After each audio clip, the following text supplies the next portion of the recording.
people, you know what's crazy? If Oda didn't take those breaks, we would have gotten Shamrock in 2024. And when we did our top 30, Shamrock could have potentially been in that top 30 strongest characters of the year. We are unlucky. We did the top 30 recently. You can check it over here. Boom. That is the video recording of that. And you can go to my Cole Requiem YouTube channel for the full discussion with the tier 3 gats about our top 30 strongest characters of the year 2024. But how strong is Shamrock?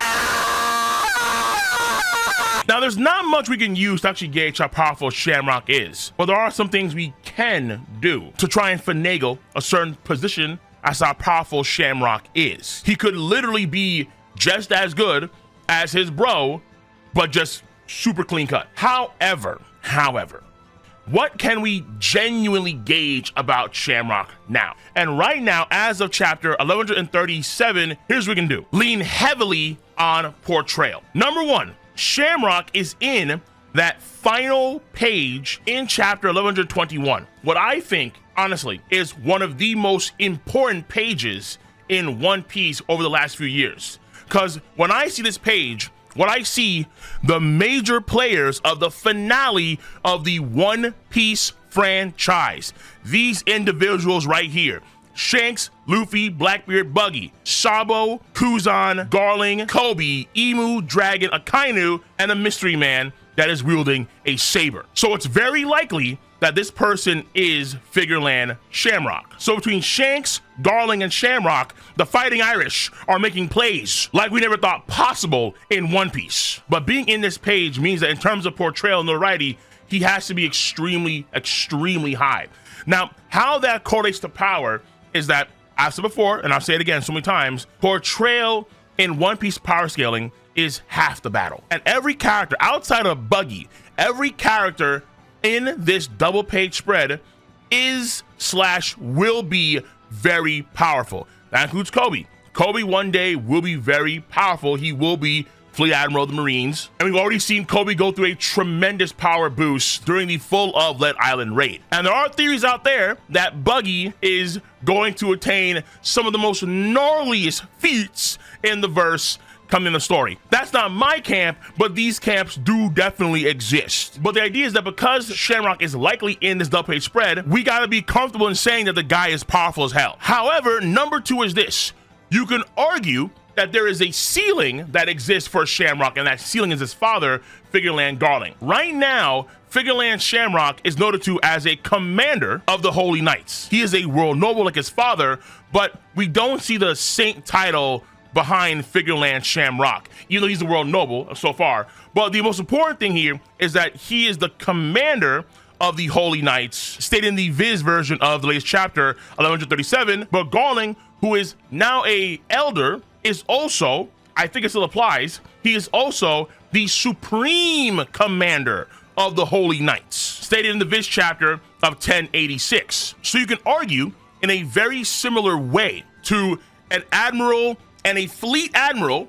The admirals on paper are not as powerful as the fleet admiral, though obviously in the pre-time skip, Sengoku versus the other admirals, I think a lot of folks actually lean towards Kizaru and Kuzan, at the time Aokiji, and Akainu being stronger than Sengoku. I think most folks have that sentiment. However, as of the post-time skip, because Akainu beat Kuzan/Aokiji at that point in time, Akainu proved through combat that he was effectively the strongest admiral around. And Oda glazes the living hell out of Akainu. But that all being said, you can argue that it's a very similar dynamic here. Fleet Admiral, Admiral, Supreme Commander of the Holy Knights, Commander of the Holy Knights. So it'd be safe to say, Figarland Garling, in terms of the portrayal, obviously right now he has no feats. He has 0 feats, unless you want to say that he is accredited for feats that Shanks has done, but I'll get to that soon enough. Right now, because we have to lean 100% on portrayal and portrayal alone, if he is a tier under his father in terms of rank and file, then he could be a tier under his father in terms of power as well.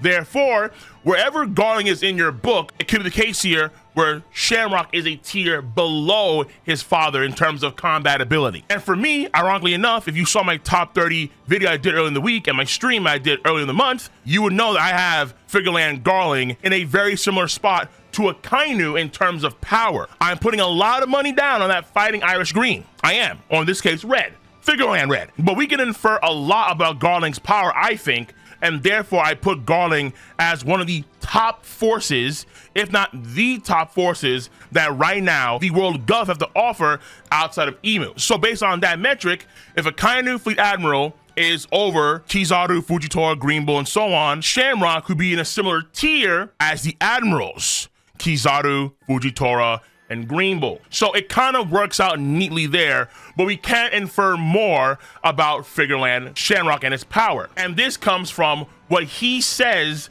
directly about Loki and Loki's power compared to Gunko. However, I got this too. This right now does not apply to the official Viz version of the chapter. It only applies to the unofficial scan versions. Where in the unofficial scan versions for chapter 1137, Loki says, and I quote, "This is only because I can't move from this spot." Then Shamrock responds, "The results would be the same even if you could," referring to Gunko being the piss out of Loki, but Loki being unable to do anything about it. So even if Loki was free from his shackles, Gunko would still beat him. That is a direct claim to how powerful Gunko is relative to Loki by Shamrock. But in the Viz version, they say this: "I told you already, I can't move."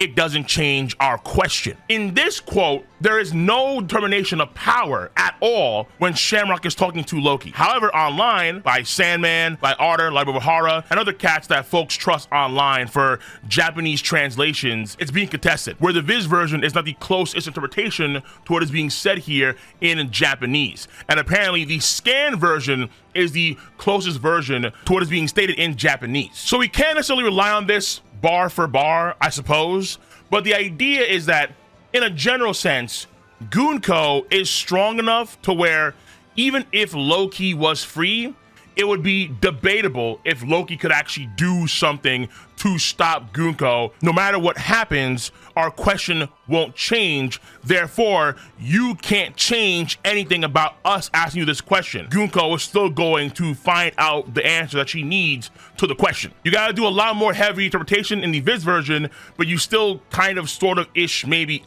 can get that same idea. But relative to Loki, if Gunko is comparable to Loki, that is a big statement. Why is that? Because Loki is deemed to be very, very, very, who is, damn, son, the cops are out in force today, my goodness. Gunko is comparable to someone that requires all the giants in Elbaf to keep him in check, stated in chapter 1130. That is a big claim to someone's power, and Loki does view himself to be the strongest giant in all of Elbaf, even stronger than Dorian Brogy. So Loki, based on what we're seeing so far, he could be someone comparable to an admiral in terms of combat ability, using what we know about the bounties of the admirals now, all admirals, and then his special bounty, plus his claims to fame about how powerful he is relative to every other giant in Elbaf, including Dorian Brogy, who themselves have gotten absurdly high bounties, now even higher than current Zoro and Sanji and Jinbei. If Gunko is comparable to that, then she should be relative to an admiral, potentially under, maybe at, who knows, but she should be in some ways relative to an admiral.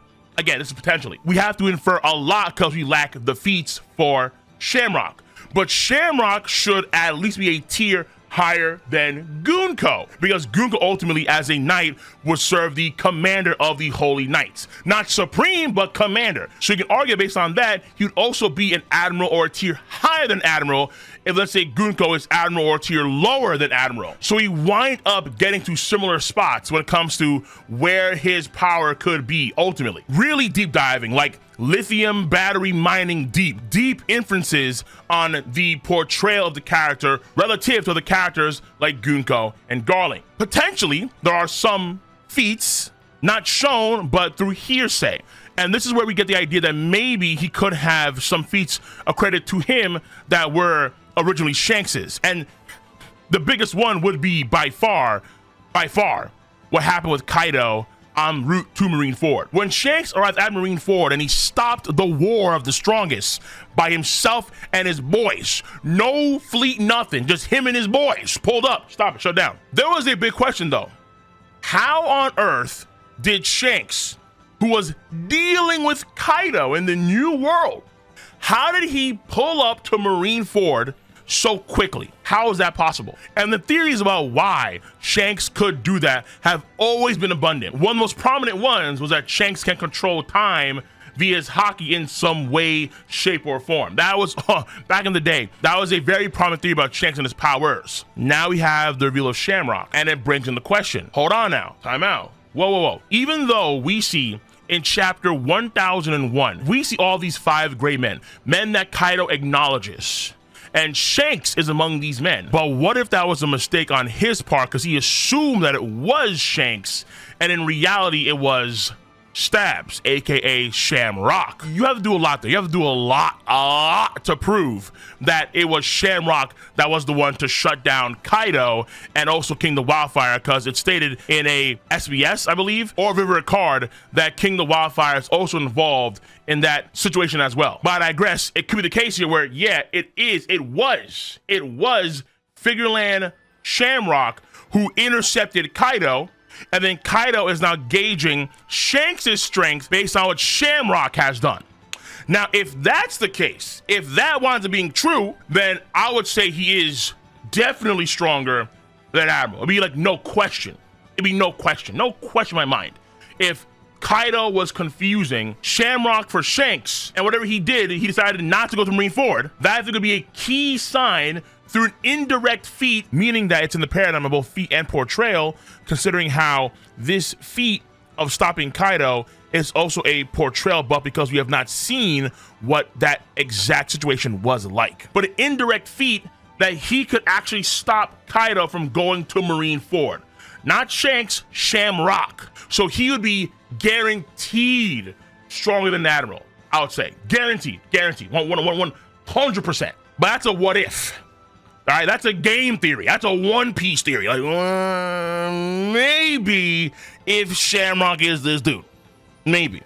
So right now, I would just say, ultimately, that Shamrock is likely just as strong as an Admiral, like Fujitora or Green Bull, at a baseline, and maxing out at a tier higher than that. So in my camp, I'd be in the same sort of strata as Kuzan, formerly Aokiji, Mihawk, and Monkey D. Luffy right now. So Figarland Shamrock, I think I'll put him here for the time being based on what little we know and how we can infer his combat skills from Portrayal and Portrayal alone. So on that note, let me know your stance on the subject matter at hand. If you enjoy your boys' video content, give a thumbs up, subscribe to the channel, and click on that bell to join the notification squad. I'm catching you guys and gals on the flip side. See you. Bye-bye.